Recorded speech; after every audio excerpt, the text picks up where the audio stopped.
স্থানীয় সময় সোমবার তাইওয়ানের সেনাবাহিনী প্রথমবারের মতো যুক্তরাষ্ট্রের নির্মিত high mobility artillery rocket system সফলভাবে নিক্ষেপ করেছে।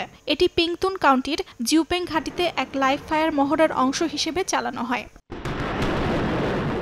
এই রকেট আর্টিলারি মহড়ার মাধ্যমে সৈনিকদের জাতীয় নিরাপত্তা রক্ষা এবং মাতৃভূমিকে সুরক্ষা দেওয়ার দৃঢ় সংকল্প জনগণের সামনে তুলে ধরা সম্ভব বলে জানান তাইওয়ানের সেনাবাহিনীর 58তম আর্টিলারি কমান্ডের ডেপুটি কমান্ডার হো চিংচাং।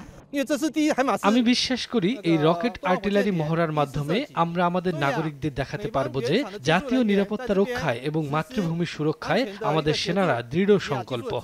মহড়ার সময় নিরাপত্তা ও কারিগরি সহায়তা দিতে উপস্থিত ছিলেন মার্কিন প্রস্তুতকারক লকহিড মার্টিনের প্রতিনিধি দল। তাইওয়ানের প্রতিরক্ষা মন্ত্রণালয়ের দাবি, হিমার্স অন্তর্ভুক্তির মাধ্যমে তাইওয়ানের সামরিক সক্ষমতা উল্লেখযোগ্যভাবে বাড়বে, যা বাইরের যেকোনো হুমকি মোকাবেলায় গুরুত্বপূর্ণ ভূমিকা রাখবে। অর্জিতা শহীন, সময় সংবাদ।